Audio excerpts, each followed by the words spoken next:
When an empire's borders expand effortlessly, the language it uses to describe its enemies is brief. If conquest is simple, contempt is usually enough. But the tone shifts the moment an advancing army hits an obstacle it cannot march over. When troops reach the edge of an unmapped forest or the foothills of a mountain range, the enemy waiting requires a second look. Admiration begins to creep in. In 98 AD, the Roman historian Tacitus sat down to write an account of the Germanic tribes, living entirely beyond the reach of Roman legions across the Rhine River. Nearly 1,800 years later, British administrators pushing toward the rugged northwest frontier began writing about the Pashtun tribes in almost the exact same way. Two massively powerful empires, separated by 2 millennia of history and thousands of miles, hit a wall. And when they described the people living on the other side of that wall, they resorted to identical language to express a strange, romantic respect. Tacitus composed a text called Germania. It reads like a military intelligence report, but buried in the observations about weapons and terrain is a clear philosophical longing for how his enemies lived. In the 19th century, British soldier scholars like Mount Stuart Elphinstone produced an entirely parallel genre of ethnographic writing. They mapped Pashtun territory, but they also obsessed over their character. This fascination didn't stay locked in military dispatches.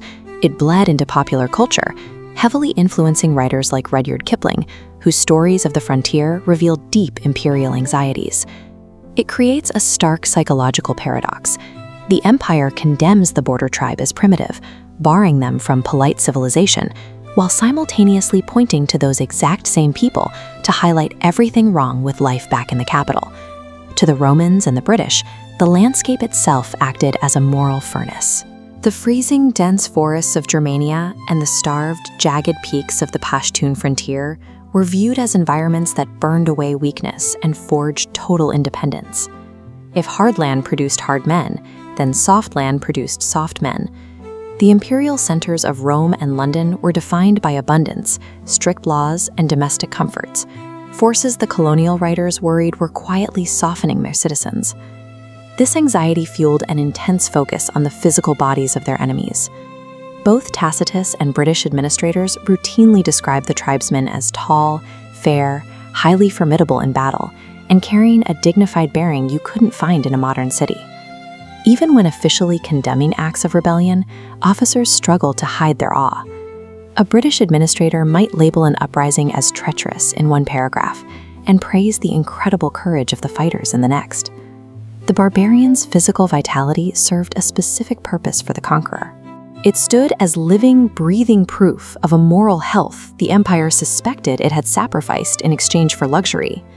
As this diagram illustrates, a typical imperial bureaucracy is rigid and hierarchical, but both the Germanic and Pashtun societies completely bypassed this structure. They operated without codified laws, without administrative machinery, and entirely without a centralized sovereign leader. Authority rested strictly on personal influence. British officials were often totally baffled by the jirga, loud, slow, and intensely disorderly assemblies where leaders had to persuade their peers rather than simply issue commands. What kept this system from collapsing into total chaos was a concept we can call ethical visibility. If you committed treachery or showed cowardice, you didn't hide behind a lawyer or a stack of legal paperwork. Your punishment was social annihilation. Vice and virtue were perfectly public. In these warrior societies, women were usually secluded from formal politics, but they held total moral centrality. They were seen as the absolute anchors of the community and the symbolic guardians of the tribe's ongoing survival. Any insult to a woman or a family member tripped an inescapable wire of ethical rules. It required a violent, collective, and immediate response, a rigid code of honor and revenge that horrified British administrators, even as they found themselves fascinated by its absolute clarity. This is why statelessness threatens an empire's self-image. A functional society operating without a bureaucracy proves that civilization, in its desperate need to master order, willingly gave up human spontaneity and true autonomy. When you read Tacitus or the diaries of British officers, a hidden intent slowly emerges. They were not writing these texts strictly to map out a strategy for conquest. They were describing the enemy to shame their own societies. They feared that industrialization and endless bureaucracy hollowed out personal courage. They saw an empire that increasingly had to rely on paid mercenaries and legally binding contracts because personal loyalty had withered away.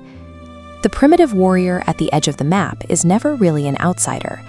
To the imperial mind, that warrior acts as civilization's own unconscious memory of an honorable past it left behind. It is why the empire secretly needs the barbarian to remain unconquered. If you fully absorb the enemy, the contrast vanishes. The frontier provides a necessary mirror for the empire to understand what it actually is. But for all the psychological space these two groups shared in the minds of their conquerors, history dealt them radically different hands. On the ancient Rhine, Germanic tribes poured across the frontier, collapsing Rome and evolving into rigid, bureaucratic nation-states. But sweeping eastward to the mountains of South Asia, the story changes. The Pashtuns never consolidated. They remained the eternal frontier, outlasting empires and bleeding superpowers today. Civilization always pushes forward through relentless conquest, but it is only out at the bleeding edges, staring down an enemy it cannot fully absorb, that it actually understands the price it paid to get there.